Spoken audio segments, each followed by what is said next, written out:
Hello everybody.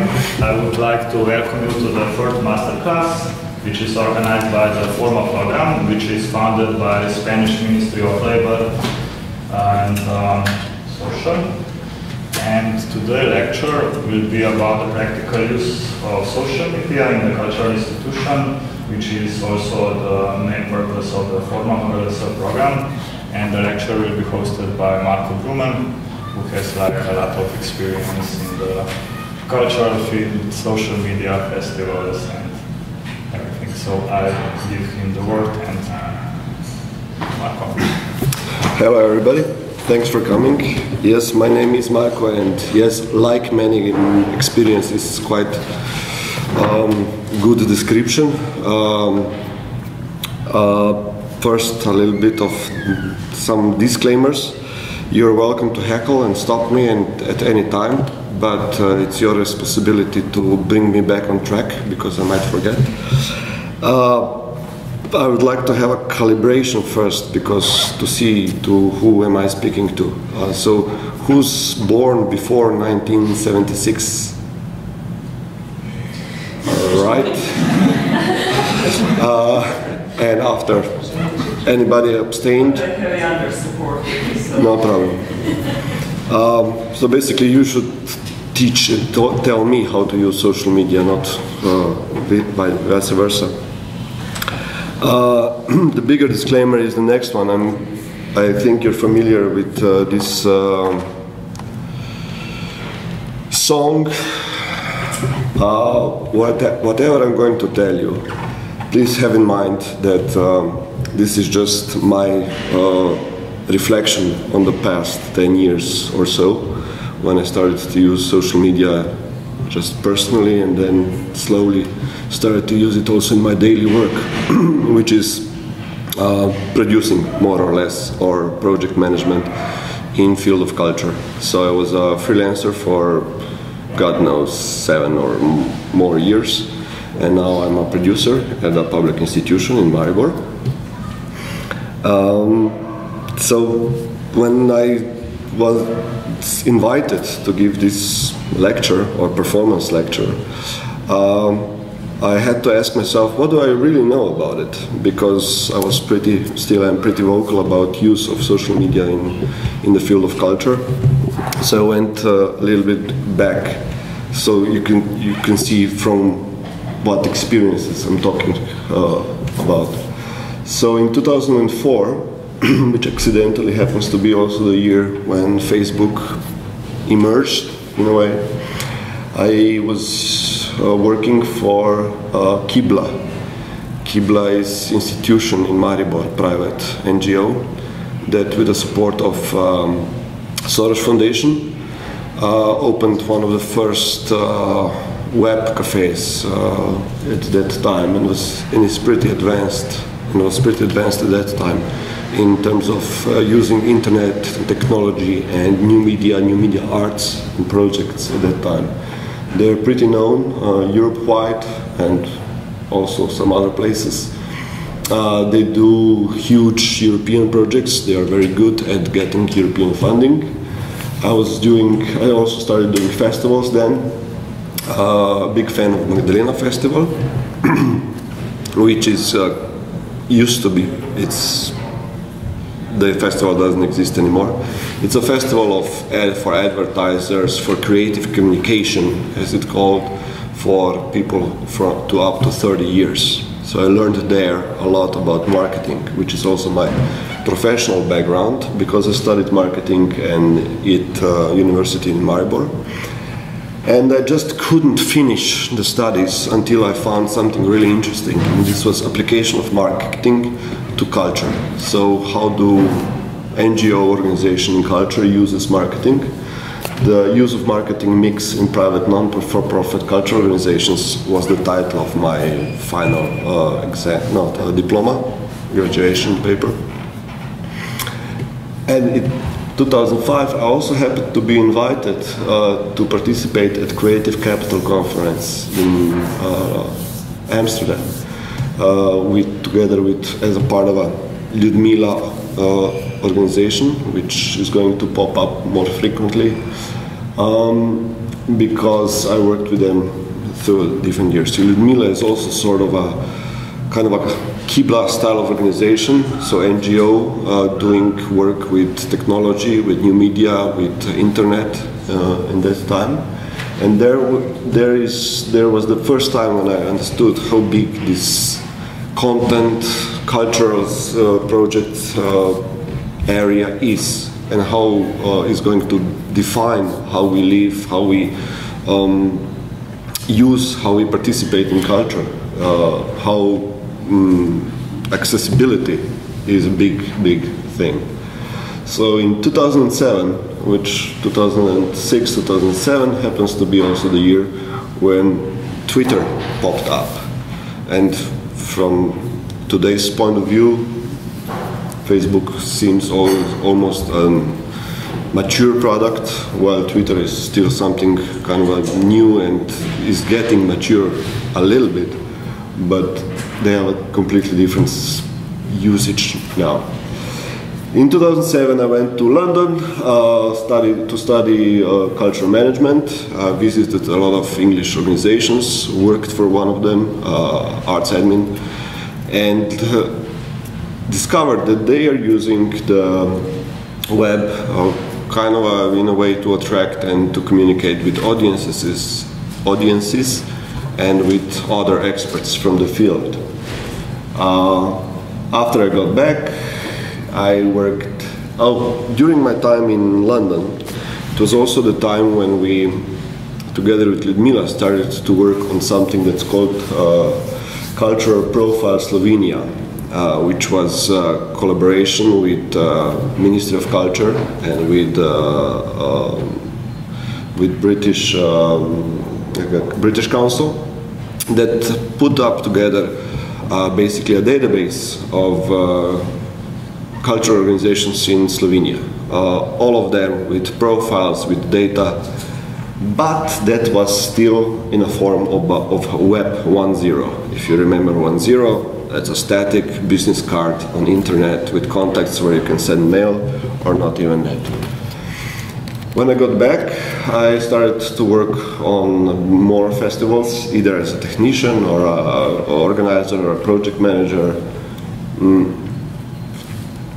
But it was also a year when Lab for Culture, I don't know why, probably because we did a project with them, asked me to write an article about how the social media that were getting hot topic at the time is going to influence the culture and the cultural sphere.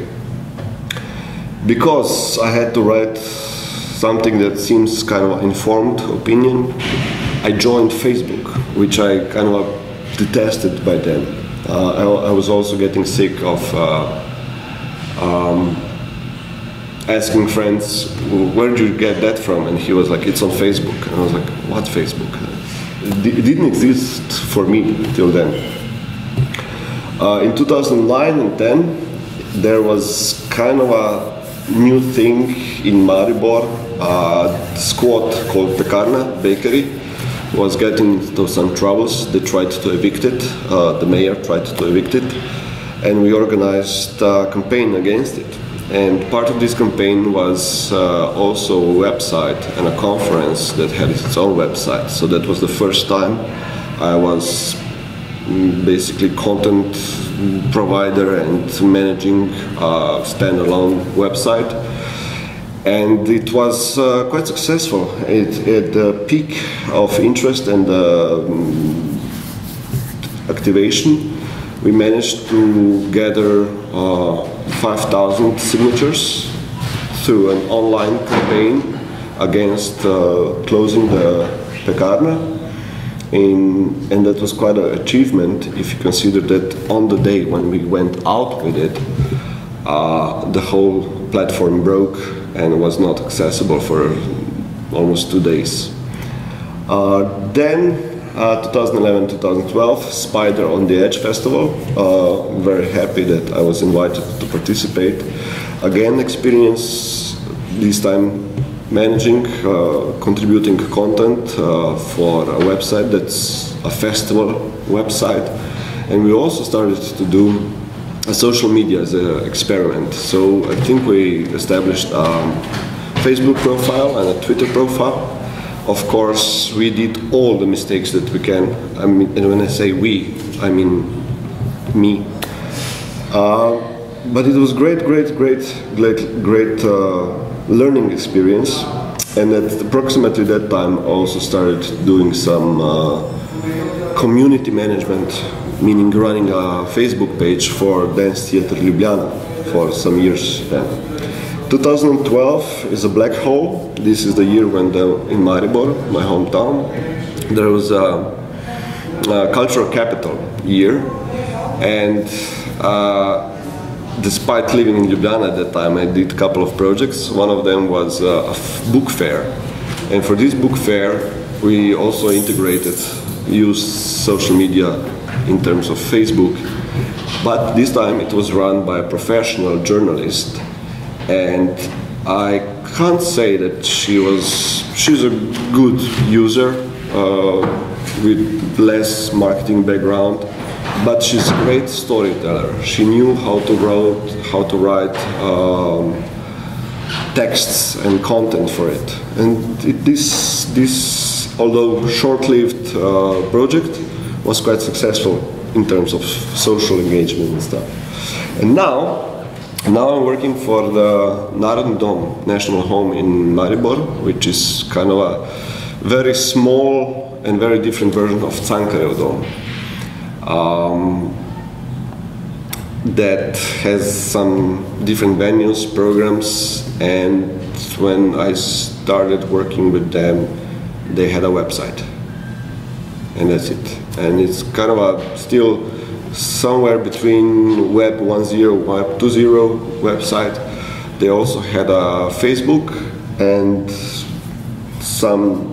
they're also organizing a huge festival, summer festival, Lind, that has its own website and its own Facebook. And because I'm running a venue, this venue now has also a website and a Facebook site that we try to do social management as good as possible. More about that later. So this was Kibla then. This is the current state of website. But the important part was that in Kibla I learned the value of good design. Because it's saying the print and the web are not so different. This social thing that we are talking about, it's just extension of continuation of communicating with audiences. Now it's two-way. Before it was one-way. But still, the first impression is visual. So never underestimate the power of visual appeal. And the second is the text. If the text is not appealing and telling somebody to audience, they're not going to pick it up or they're not going to click on it. So the third is the positioning.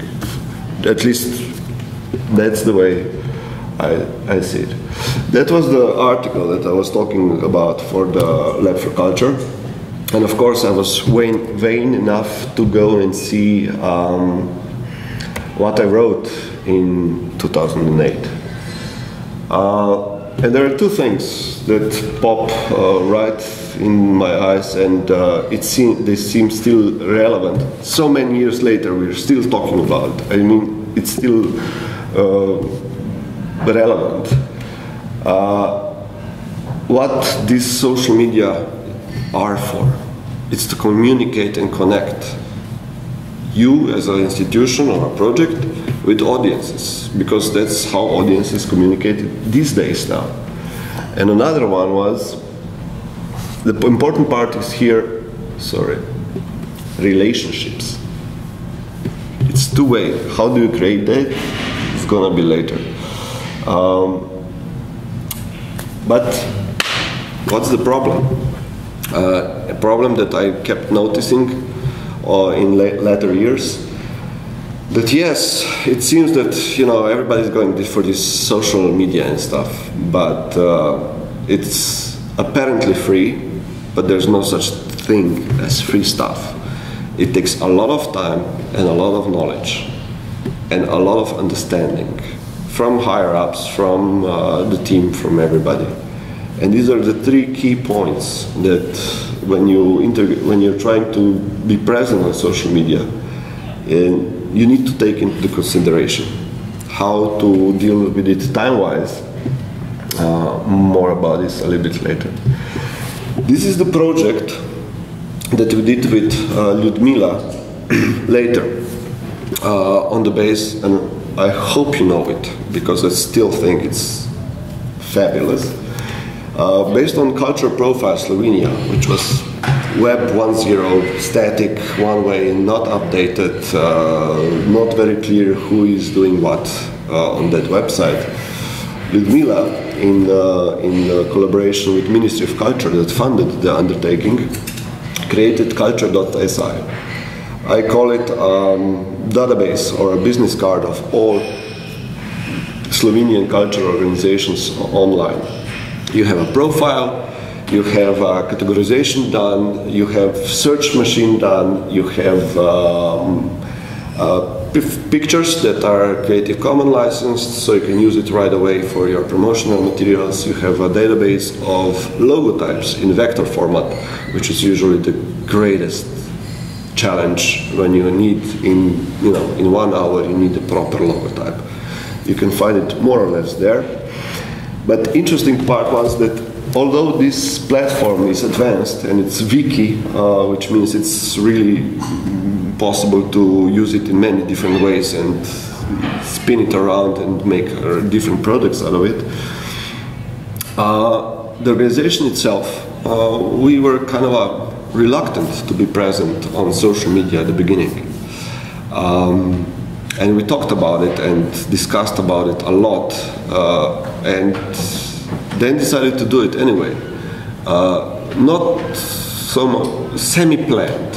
So we didn't want to be so really formal, and it's so easy to go online and get all the 10 tips that you have to do, but if that doesn't correspond to what organization itself or the people are living and understanding, it's not going to work. So we went into it half blind, did a Facebook profile and a Twitter, and Twitter as a channel to communicate more to expert audiences, to peers, to other organizations, not to general users that are intended. And it's going quite well. And it's even, I count it as an achievement that somebody that is now managing the profiles on Twitter was at the beginning very reluctant to do so. But it's now getting better and better and better, and also the response is better. We also tried to integrate that with the diplomacy network of Slovenia, but because of different reasons that didn't work that well. They're not there yet. Some of the embassies are already using also the content and are also communicating online, but I see this trend is growing, but much slower than we are expecting. And this is the websites, really poor websites from where I'm standing now and looking at it, that was part of it. The Spider Festival and the New Times, New Models. This is it. My plan was to draw the whole network of communication that that organization like Narodni Dom, where I work now, has. So this is the organization. It has a website, it has a Facebook profile, then it has a major product, which is the festival. The festival has its own Facebook again, then it has another venue that has a website, and then it has this venue has also Facebook, and the festival as a high point also needs presence on other communication channels, which we are establishing this year. We did some projects also in last year, like a test pilot projects, which I can show you later, that integrate all the social media that people create. So we, instead of creating our own content, which was enormously demanding in resource-wise, we invested a little a lot less of resources in just aggregating and showing content that visitors of the festival do. That was quite fun. So, conclusions, not really. Social media in culture, what are they good for? They're as good as the organization itself. The biggest problem, obstacle that I see in integrating and using social media in the field of culture is that there is so much knowledge about social media out there that's applicable only when you are very clear what you are, what you do, what you really want when you're doing it. So I'm talking about marketing. Organizations, small NGOs, big public institutions, there are exceptions and very good exceptions, and the trend, especially in the field of museums and galleries, is growing. But in general, the first problem is the organization is not clear very much, that it doesn't have a clear message what they do. It's not articulated enough, because somehow we live in this bubble that what we do is good per se and we don't have to explain it anymore, and of course audiences are cultured enough that they just need the usual content and the usual formats just in a new channel, which happens to be digital. Well, that's not really true. The social media changed one thing, and it needs to be two-way, otherwise you're doing it really, really wrong. But how to find your own identity and how to express it through social media, it's much more demanding than it seems at the first sight when you started with it. And this is the whole reason why you do it. Think about what your product is, what you're all about, how are you going to explain it? Because before you just said, this orchestra is playing and people knew about it. Now you have many different starts, and you need new audiences, and you need to present the same thing that you're doing for the last 10, 15 or 5 years in a new way. You need to think about how to talk to people that are not already interested in that stuff. And that doesn't have to do anything with social media. It has to do about awareness of who you are and how you do it and why you do it. It's too easy to go online and just search for how social media is run. That doesn't make a point that you listen about that in lectures. It makes a point about how you do your marketing. And about this marketing thing, that's another obstacle. I try to speak about marketing of cultural organizations with vocabulary that is not marketing vocabulary at all. I don't know why. To me, these expressions are clear, but I understand that people without marketing background, they think about their product and about their organization, about their mission, identity, and stuff differently. And it's all right. They are experts in the content field, not in the field of delivery and presenting of it. So don't use marketing speak, but get yourself familiar with it. Because when you're going to learn about social media and how to use it, you can always take this bounty of information that's out there, but you have to know how to apply it. And because this is such a bounty of information, you get overwhelmed, and you can't really choose and make time to read everything through it. So there are a couple of shortcuts that can help you. Really practical things that is hard to find. This is kind of a joke. Sudo is a command line that makes you a super user on Unix portals. It's the shortcut for you to understand. You need to take that minimum time to study first what do you want to say and who you are. Don't underestimate it. Whenever I was hearing about yeah, you need to write your values, your mission, your vision statement, and you know, everybody does it. It's not a problem, but they don't really think about it, what it means, if it's understandable, if it's visionary enough, if it speaks to anybody outside of the circle of the people that are already doing it. So just the practical things, all of this is out there, and if time permits, yes. How much time? Can I go for 3 hours? We'll go through this one very quickly because it's really best one that I found. It asks really right questions, not about social media per se, but starts with the marketing questions and with your resources. And we can see what, I will try to show what I mean when I'm talking about that you have to understand the whole concept of marketing and how to use it through the digital media. And the other one is offline. You know, we are talking about relationships. We are talking about people-to-people communication. You remember that article from 2008? It needs to have a personality touch.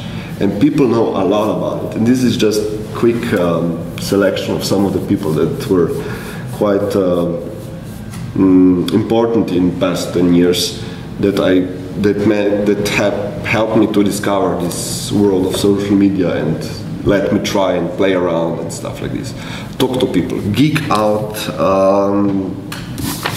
learn, but of course don't do it by any protocol. If you're good with numbers, if you like numbers, go and study the statistics that are so available through social media. If you're good at copywriting, do that.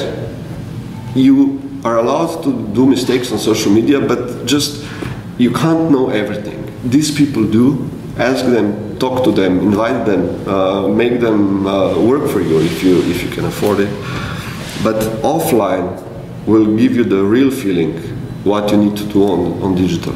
If you're going to stay on digital channels only, ain't gonna work. It's a bubble. It's a filter that disconnects you from the reality. It disconnects you from the whole range of people that are not so comfortable to speak on social media. They might follow, but they would contribute something if you ask them in person. Social media has one purpose, and this is to bring people the bumps on the seats. Yes, of course, to make them aware about you, to make them aware, to make fun, to communicate online. It's fine, but the purpose is that they come and see what you are offering, they take part of it. And yeah, that was more or less the end, but it's of course not the end. This was in my Borat walkthrough past 10 years, because when I looked back I felt like I really didn't have a clue. I still feel I don't have a clue. I'm just constantly discovering new things, but this is the protocol that I'm following when I'm trying to use new media. Yes, the rules, yes, the top 10 tips and stuff, study that, but don't forget about marketing your own stuff. And yeah, questions are welcome. This is my short pause. No comments. I must be bad or really, really good, but this is the workbook that I was talking before. The first question is, now we have to go a bit up. The first question is self-assessment. How much time do you have?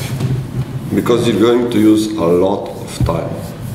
I was taking this for granted, but nowadays with that many profiles to run and to think about what kind of information is going to be good on this one and not on the other one, it takes time. I could edit the social media channels, and there are like 4 of them mainly, when the festival is not running.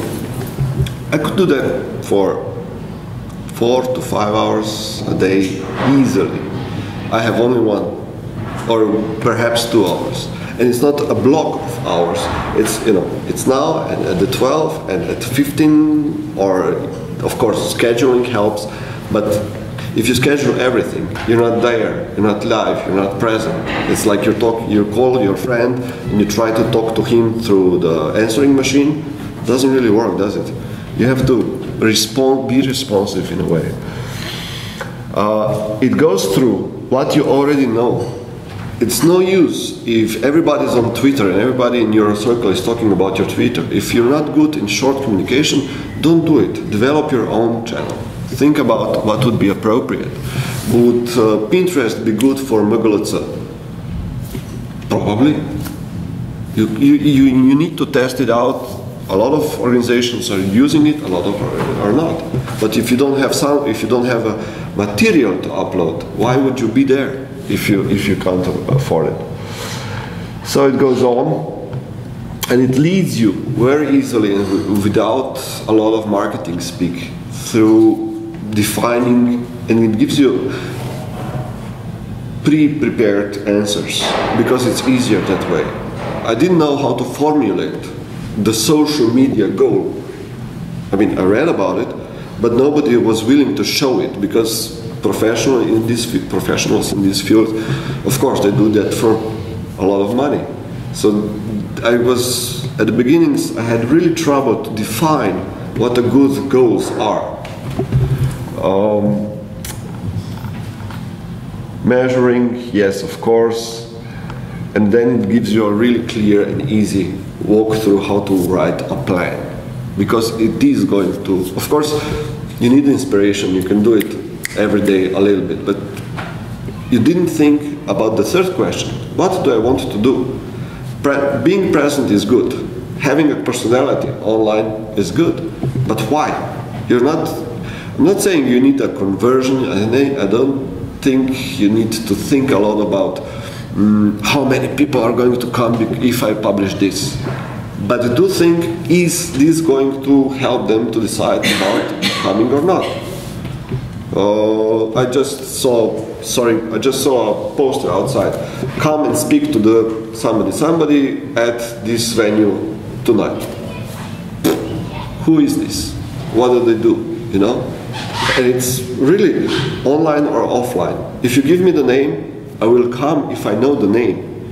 If you write, this person does crazy things with electricity and is going to explain all about it, I might be interested even if I don't know the name.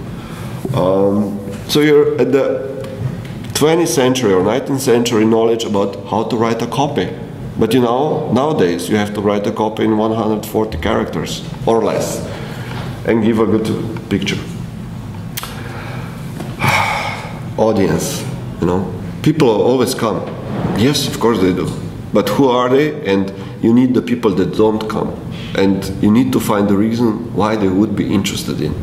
I'm not interested in 19th century graphics, but I'm interested in their life stories perhaps. I'm interested in the techniques that I can use at home. There are a whole different spectrum of how you can present something that is very clear to you. You studied for 5 years the theory of arts or paintings or new media. It's not clear to everybody in the audience, and I would advocate that you need to think about people that are not there yet.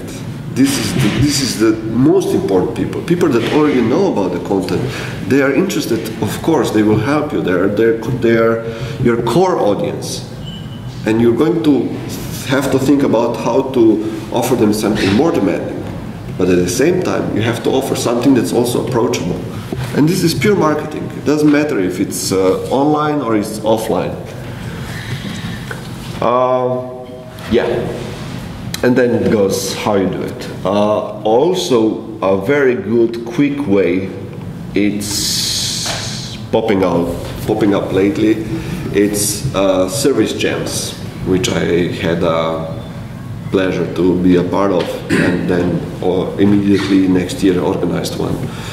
Service Jam is a very intensive two-day workshop that goes through a process of design thinking, which is kind of formulated what you do first and second and third, but it's applicable to many different fields, and it doesn't work with a lot of high-profile vocabulary or something like that.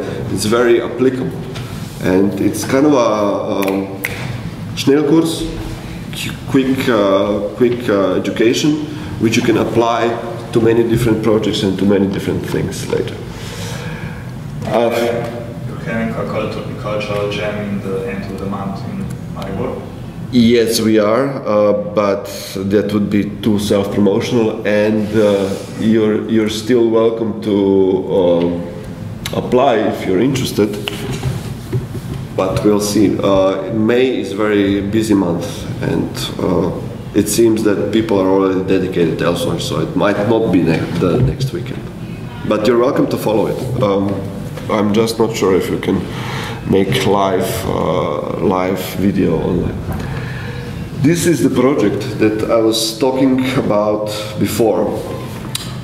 Lent Festival, we didn't have the resources to create and generate so much content ourselves as we would like to. So we were limited, and then we had we were lucky. There was a young startup in Maribor called Edgar Tells, and they do this story feed tool that connects posts based on hashtags and integrates them in one preview of how it is and stacks them up. It's just a live wall, nothing particular, but it's fun to watch and had a lot of response. But we also engaged some of the students to make their own stories, because this tool offers also a possibility to do a kind of a 7 pictures, 140 characters storyline, and some of them were amazing. Just, you know, the short way of combining the pictures and stories. They were not very good at telling the stories through text, through copywriting, but you know what? It doesn't really matter, because it was genuine, it was original, it was how they saw it. If a marketing pro would go through this, it would say, this is not a very good copy, or sometimes it is. But it doesn't matter, because it was kind of a live reporting, it's kind of an embedded reporter thing, and they were free to do whatever they wanted to. And to explain how it is. I think we had also, this is the final story, where we tried to gather what we learned and how it was, what was the effect of it. This is the promenade of the festival along the Drava River. You're warmly invited to visit. It's going to start at 27th of June, but the really high times are going to be through 3rd to 11th of July. Let me know if you're around. It's the best time to be in Maribor. It's some people say it's the only time to be in Maribor. Yeah, okay. I didn't want it to be so crucial. So we had, this was our own productions. So 15 stories a day by these embedded reporters, and 250. That was the time that we still developed during the 16-day festival. The best interesting stuff was that Cindy was really embedded. So she was on locations from 12 till the next morning, and she didn't went to sleep, and she just went around with a crappy camera complaining about the poor objectives and stuff, but she did a lot of stories, background stories, stories that nobody else was present, But another girl wrote one really heck of a story, and that was it. That was top. Everybody shared it, and this was the result. It was quite good. We didn't even know that so many things is going around, and these stories, this wall created this engagement, and it was almost free.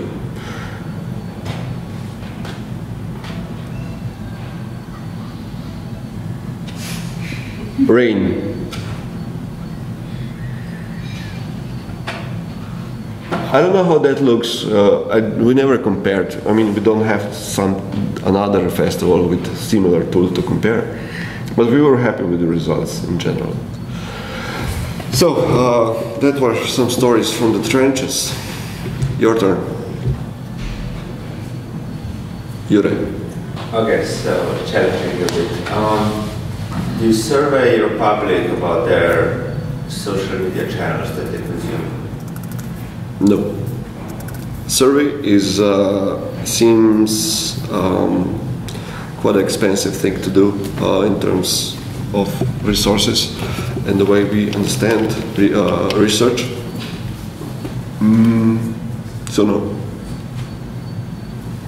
That's what I'm talking about, flying low on treetops in the night blindly. Well, survey in the sense that, you know, you're okay, this one. So that, well, let's put it the root way. You're present only on social media for old people. What are social media for old people? Twitter, Facebook, Instagram. Yeah, that's also for old people. And we are not on Twitter. Okay, so you know you're not on this new generation of, you know, even Tumblr is for younger people. Pinterest is for older moms. I have to. But you know, it's kind of it's predominant. You know, it's really much female kind of oriented audience of Pinterest. But anyway, so where's the what's it called? The Snapchats, the Vibers, the, you know, instant small push messages that are actually being used by, you know, teens. Are they actually used by teens? I think our target audience is largely still predominantly old people, as you say, as you call it, and we need, and it's proven digital channel that has a more or less majority of people there. And when you have to select what are you going to do and what you are not going to do with the available resources which are not there, you choose for more or less proven channels for old people. It's the thing that we didn't talk about is the integration of social media channels into the existing marketing machine of organization. Machine, one people, or one person, or 5 person, doesn't matter. We are constantly lagging behind, and we have to aim at the majority that we are aware of. We are not aware of the majority of young population that we would need to attract. Yes, we will need to explore how and which social media are used these days. But it will come. In 3 years, I think we are going to be on a platform that's going to come up as a, it's going to be in a past its prime or just before its prime use, and teens are going or are already going to flock away and finding a new way. But that's how it is. We are 2 steps behind the trend because there where the majority is. We are not the early adopters. So we are not after early adopters either, so much, not with the content that we have. So how did you choose the channels? Oh yeah, small victory. This year, we decided to be more systematic about it. There's nobody that's dedicated digital content producer in organization. It's a side task that you do. I'm a producer, I do that. Another producer also does that. We kind of try to have good overview of what's going on in the programs and in the house. We try to speak to other producers about, you see, I need a story. I don't need a date and an hour and a name only, and a good visual material. Tell me a story. Who's this person? Why it would be interesting to interact and come with it, about it? Because we don't know. So this year we gathered and said, like, okay, let's see what we do. And there was we did a spreadsheet, listed all the channels, and just went through general way of what's the aim, what to do, how much time does it take, shall we do it, or shouldn't we do it? And for instance, Twitter got cancelled because you need to be, I mean, if you're doing it, at least more or less, right, you need to be present constantly, and there was nobody there that could offer that.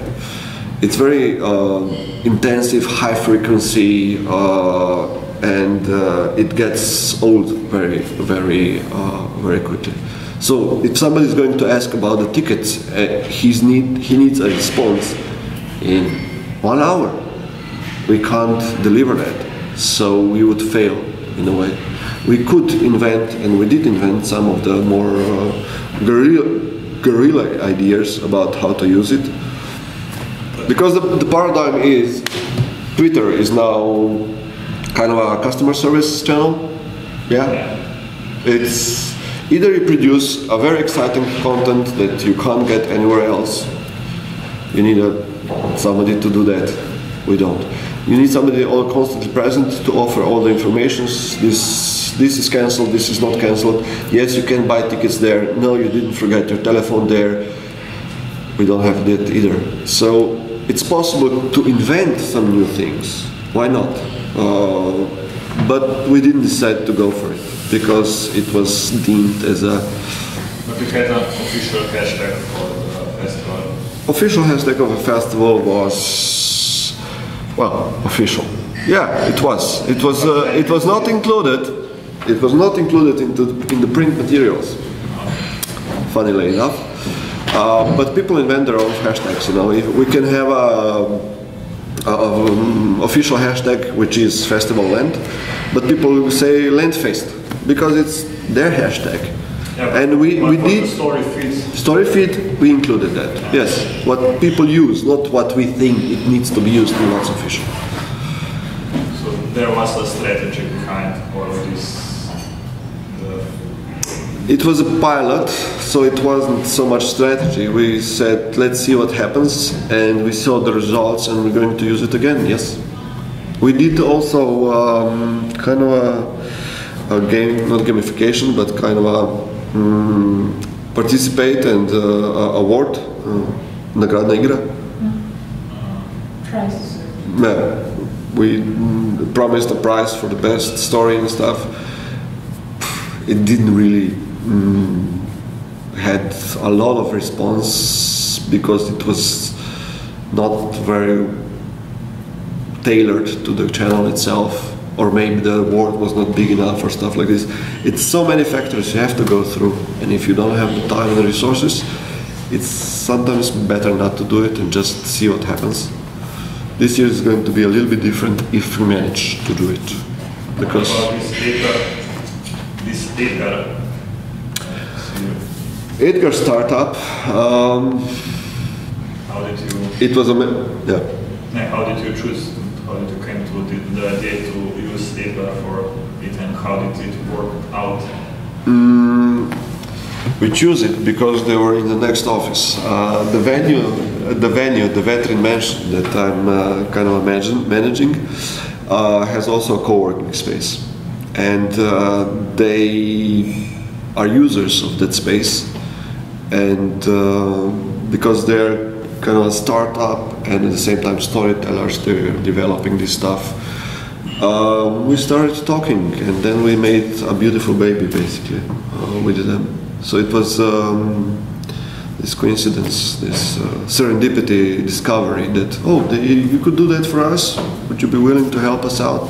And they were. And there it was also, this Edgar in Numbers, this is their product. We demanded the report in print, but this is the interactive way of doing it, and it's much better. And as you said in the beginning, nice design is very important. For them, it's now a case story. Yeah. The side story is that now they are decided they don't want to do a startup anymore because it's too much hype. It takes much. They were very successful at it, but it was too intensive work-wise for them. So they quit being startup and they're now kind of a digital content providing individuals. You can hire, you can ask them to work for them. They're interesting. Oh, look, sustainability jam in Ljubljana. They were there, obviously. More provocative questions, please. I love them. You have a lot of experience already on managing Facebook pages and in general, all of the things. So does it take a lot of time to engage? Because one thing is to get followers, and the other thing is to engage them to actually be active, especially in Twitter, that they just not just retweet, but that they comment, that they answer, they interact with you. Yes. But my personal philosophy, and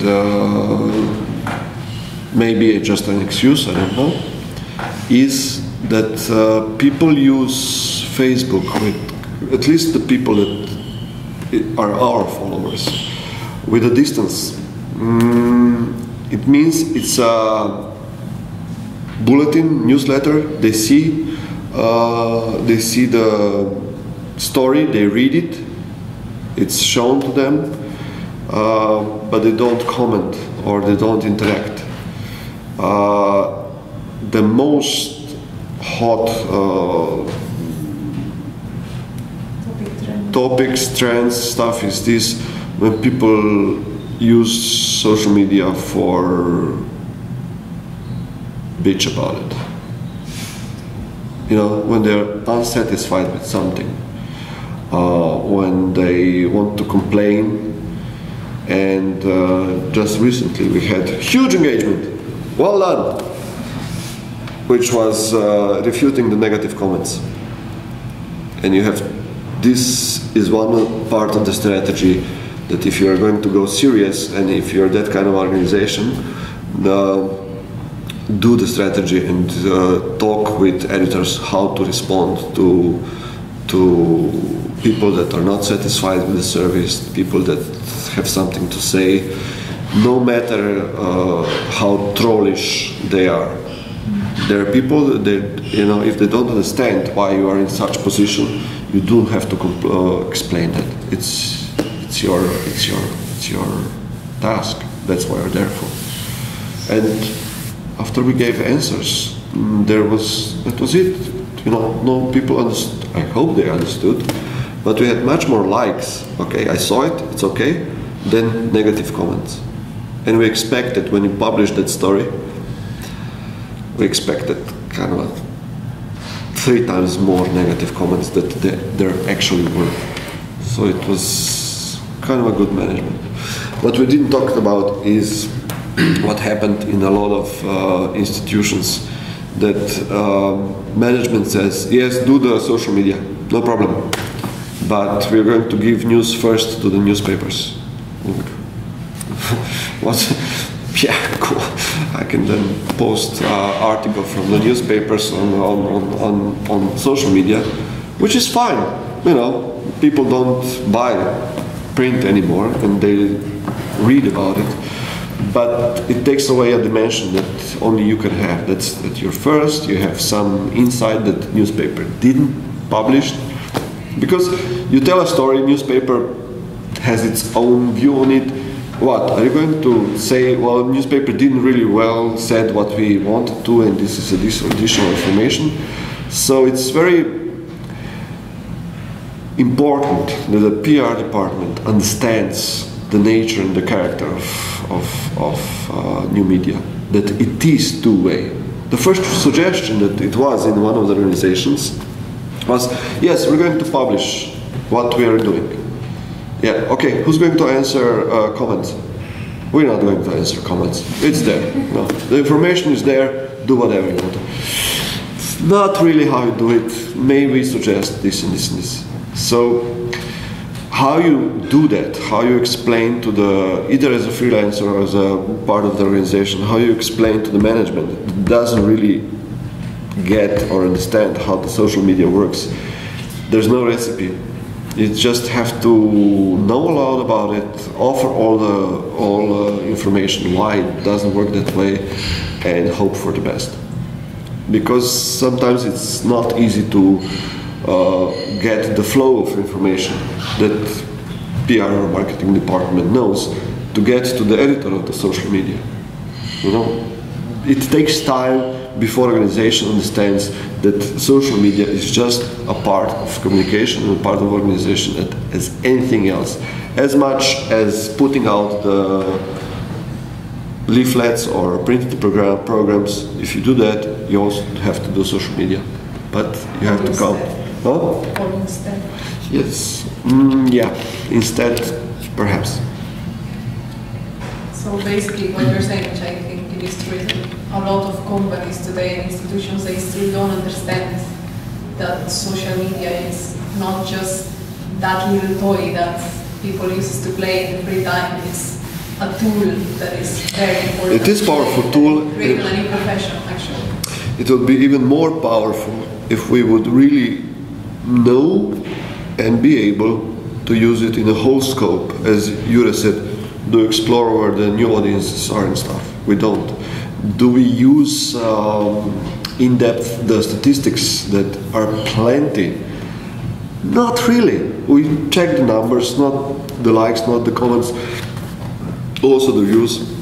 But understand something, if it's free, you're the product. You heard that before, but you know, everybody went on Facebook, organizations took the Facebook because this is the largest audience. And then Facebook started to close the pipe of how many times your post is shown. And of course, you can pay with a lot of, not, you know, you need 20, 25 euros for a targeted ad on the Facebook. But they started to squeeze the money out of you. And you never know really how the algorithm works. You know, you can do the search engine optimization. Yes, of course, you have to do it. This is more or less clear, but how the Facebook protocol works, you don't know really. People do. You have to follow it very closely. That some people understand. Aha, it works that way. They say it. They also publish how it works, but you can never be sure that you're not, you know, sold something that actually belongs to you. So what are you doing about it? About what? About the fact that you're building your audience on walled gardens?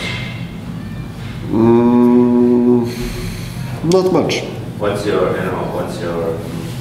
mitigation strategy in case that Facebook gets more expensive for next year and you don't have the budget anymore? I think what it's really, at least in case of some organizations, what is not explored is, what's neglected, exploited is the newsletters, direct communication with email account. Whenever you are trying to find the least common denominator, everybody knows how to use email.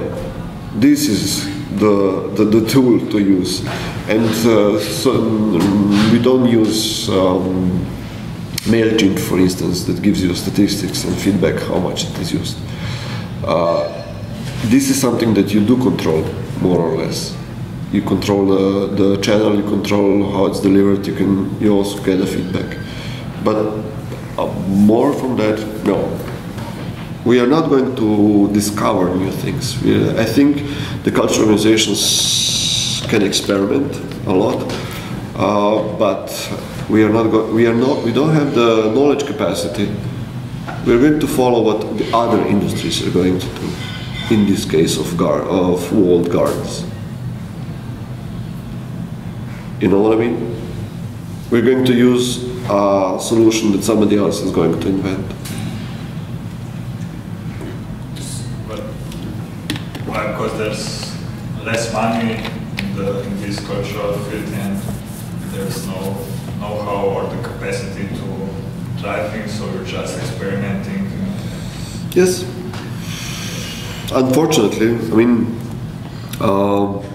some organizations are developing their own strategies and stuff in collaboration with the experts, because also the experts from the IT field, I mean, from community management field, are looking for the same solutions. So with the cultural organizations, this is one way of collaboration. You can be a test field and a playground for the experts in the field. I mean the community management experts, and this is the only way you can get high-risk solutions. And also, this is the way we are going to, and we would solve the things. In a cultural institution case, for example, we believe there is necessary some strategy for the correct people or the correct spectrum of audience, or some concrete profiles that can be for potential followers, for example. Some strategy in that way, ask people to your network actively. Exactly my point. Before, this is called target audience research. It's a standard thing for a marketing department, but not in case of culture, because it costs a little bit. You have to know how to do it, and it's just expensive to do it in the proper theoretical way. What you can do, even with the less resources, is to go and find a shortcut, one of them, to teach yourself about it. There is technical solutions of asking people are there, but it's also important that you do real life research. And Service Jam is one of the tools that teaches you how to go out on the street or on the event, on the opening, or some similar event, and talk to people. You don't have to do a proper, my opinion is, you don't have to do a proper marketing research with 100 or 500 or 1,000 participants that are responding to a boring questionnaire, because you're not going to get really, really good answers. Unless you're a really big organization that can afford that. In any case, you are probably going to hire some research agency. And you have to spend a lot of time for this research agency to understand how to pose questions about culture and integration in culture. Which brings you back to your knowledge. You have to know what the decision-making process is, which is something that we usually don't think about. I'm talking about the majority. There are exceptions, of course. But you always, I think that the future, the opportunity for cultural organizations is to develop this niche, shortcut, pilot solutions for them, and not use the proper theoretical way as marketing doctrine says. You can't really afford it, nor in money, time, knowledge is not there, but you can develop your own, and it's as informative as the big one, or as useful, at least.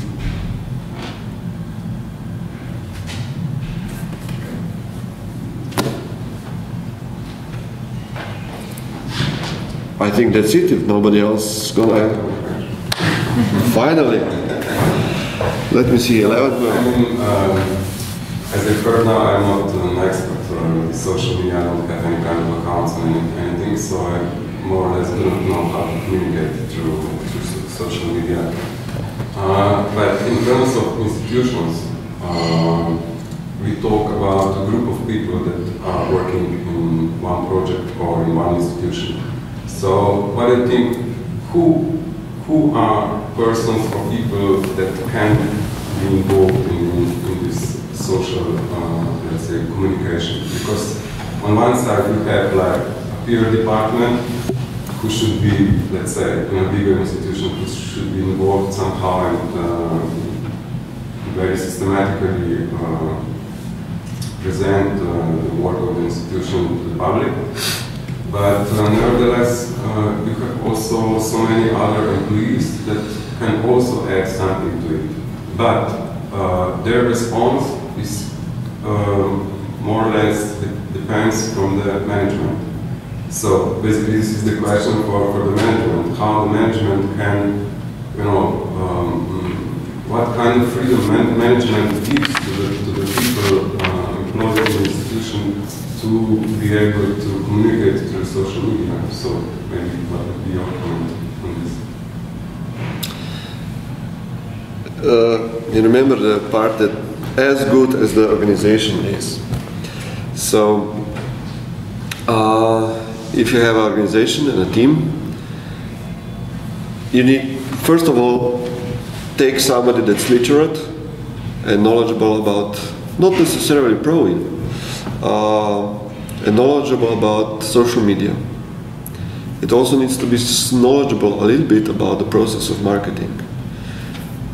So the rest of the organization, the marketing and the PR department, need to develop a trust with this person, and this person needs to develop a relationship, personal relationship, and explain very well and in very lay terms what is this going to do, what is it all about, why it is good, and what do they need. Yes, the management usually kind of the organization is reflection a lot of times of the management and management stance, but also the people that can contribute, the curators, the receptionists that know how, the secretaries, they have all the information, what's going on in the building. They are story providers. This one came and wanted to buy these tickets. Really? How interesting. Let me use that. You can develop an underground below the level of the management. The team kind of slowly starts understand what social media do and how they can help and why is it good for the organization. However, in terms of when you're talking about strategic questions and stuff like this, when you're talking about crisis PR, like when really big decisions are made and published and need to be done by the management, it's a tough one. And there's no solution. Because if you can't really explain how social media works, they will not know how to use it in a crisis management. Unless they are... Yeah, because I think, you know, like, there might be also different views, you know, like the management has one view of the way how to communicate, and then you have like all others who can maybe understand a little bit more how the social media functions, and then they could add something to it, you know, but it's the content would not be appropriate for the management.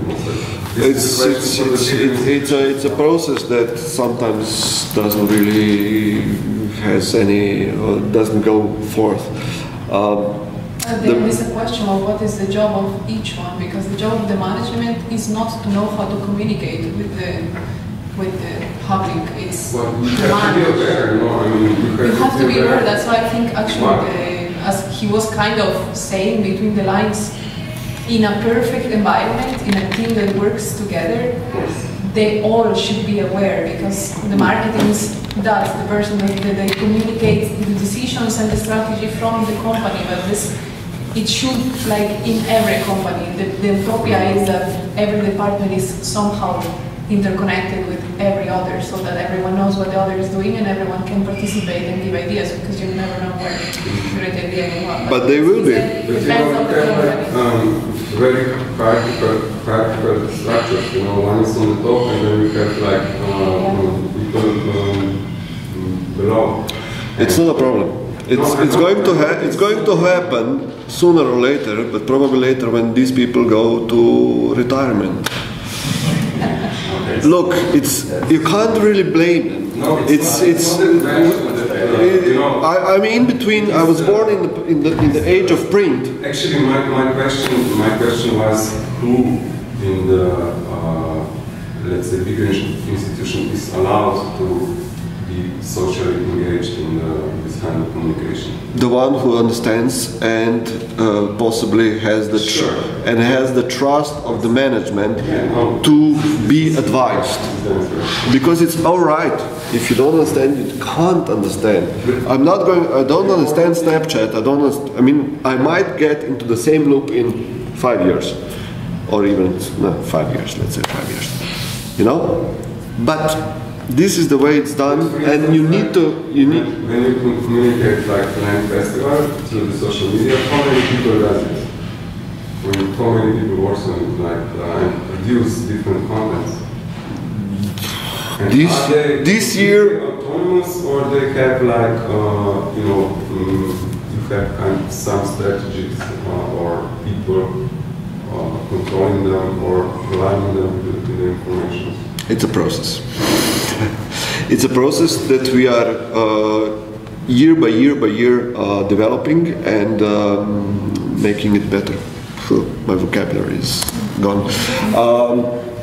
Look, for social media, there are two editors that are in connection with the producers, and some of the producers run their social profiles themselves because they are literate. They have their own sub-strategy of what is interesting for their audiences, because Land Festival has many different stages, so it doesn't make sense, or at least we think it doesn't make sense, that we communicate all the content, which is plenty, through one channel only, or one profile only. So there are two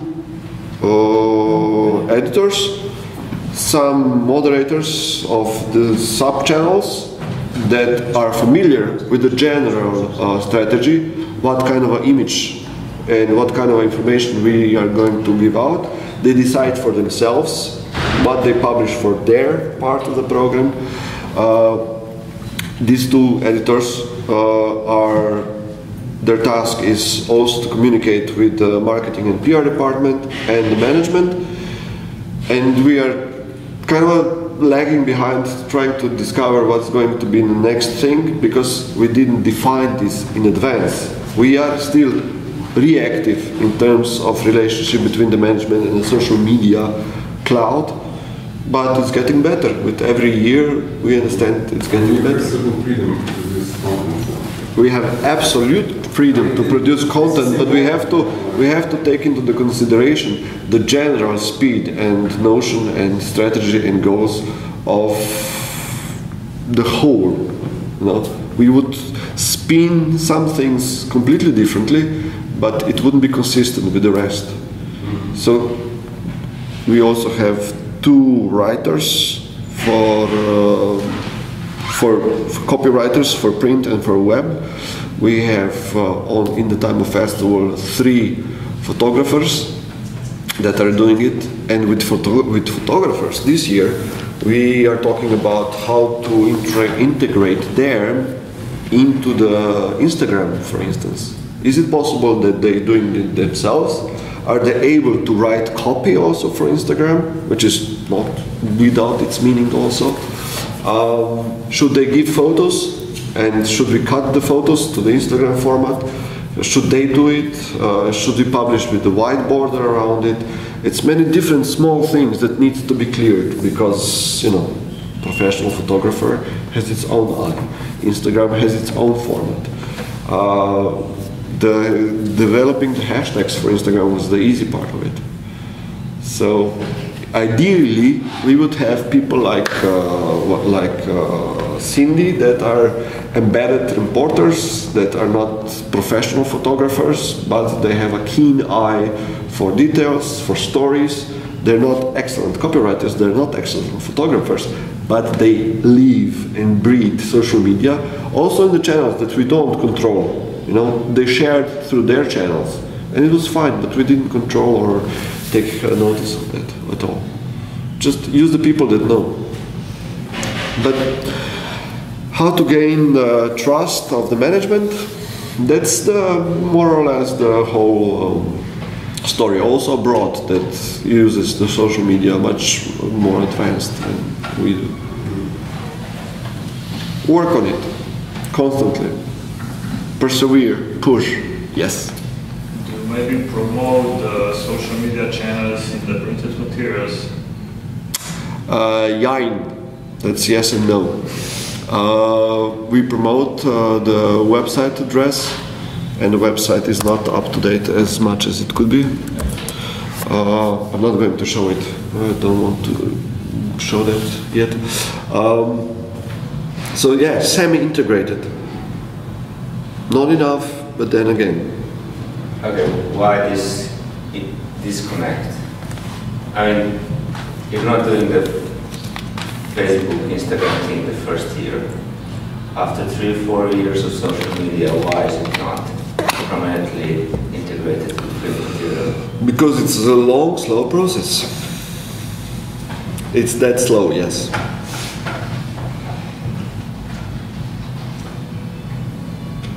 Yeah.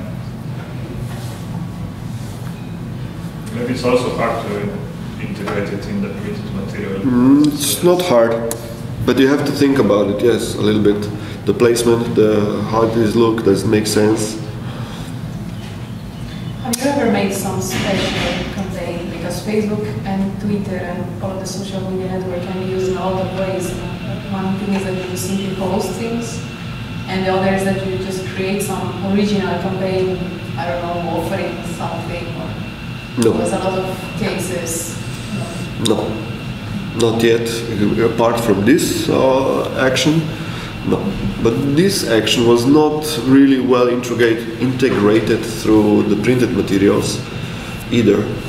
So I do think there's a relation between, still, between printed material, if you see the hashtag or the logo of Twitter or whatnot, in printed materials you will be just made aware that it's present and you can get something there.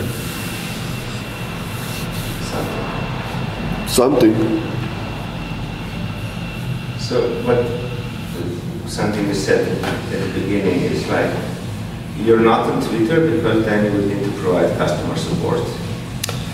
And that sounds like an opportunity, not a burden. No, we all. So the basics of being, building fanatical audiences for your small startup is to help people solve the problems and then be their champion. And it sounds like if you can solve my customer, I'm not sure how to do customer support right now, but I'm really not enthusiastic that there's a phone number that's not working when I need to call it. Phone number is working. Right, but it's not necessary that the same person that is answering the phone is also to be able to be online as it would be integrated into that. Right, but so since people are not looking for alternative ways to get information in addition to the phone number, wouldn't that be an opportunity instead of a burden? Yes, it would be, but the Twitter penetration and the Twitter usage in Slovenia, which is the target audience that we can afford to work on now, because for the past few years we have ambitious plans to do much more marketing for foreign audiences and broader communication scope, but we are constantly in a state of getting funding cuts and other problems, so we are not.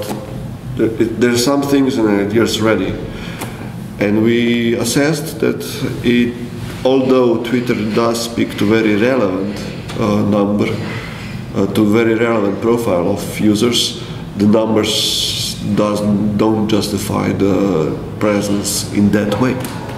You need to have always a person also, as you said before, like if you use Twitter as, you know, if someone wants feedback from you and you need to be there to answer immediately. If you don't have that and someone asks and you don't say anything, but it's actually even worse than... It's not a problem per se to have a person and somebody responsive. It's a problem if you have that, but the user target group is relatively small. It's important, yes, it would be nice, yes, it would be great to have it, just for the sake of image and you know, to say that we have it, that we are present. But the effect, the commercial effect, if you want that, buzz on the seats, we assessed it's not there yet. Yes, if Twitter is going to penetrate to half of the size of Facebook, we might do that. We need to aim at the broadest pool of audiences. With the little resources that we have to take the big categories first, and then the niche. Although this niche is influential, it's important, but for now, this is the image category. Yes, we are on Twitter and we are stellar. Cool. How many tickets did you sell through it? We don't know. Support. Exactly. But as if we can't really connect the numbers with numbers, we can't really risk to invest so much time of somebody in times of lacking resources into do that. But maybe the social media is not just about selling tickets. It's not. Maybe Twitter could be used, for example, in festival days. No? Could be used not for sell tickets, but for trying to engage people to collaborate more. That was the plan. Make a campaign and I don't know, find a way that people, you know, because, for example, one of my favorite things is Linda's art camp, and people is the whole day just laying on the grass. I'm sure Twitter would be a great tool just to engage them to do something. To but connect, it is. You know. We have it. It's here. People generate content. Now, the plan was exactly what you say, to provide the insights from the festival, but it was just, as I say, not enough people follow Twitter that are able and willing to come. But I agree with you, this is the right approach. You know why you don't do it and why you focus on other. Yep. We have a great plan. We have a very good plan of what and how the content, the storylines, everything is almost already there. In general sketches, it's there, it's present. But you know, people do need to eat, so you do need to pay them. So if you can't pay them, you can't really demand that they do that for free. Because it means really presence on so many stages, from 10 in the morning to 4 in the The tweet says that the party was really hard. And this is the other way how to do it. Yeah. And I think it was tweeted really early. Yeah, it was the next day.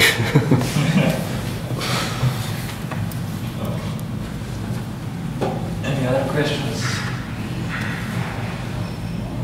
If not, thank you very much for bearing with me.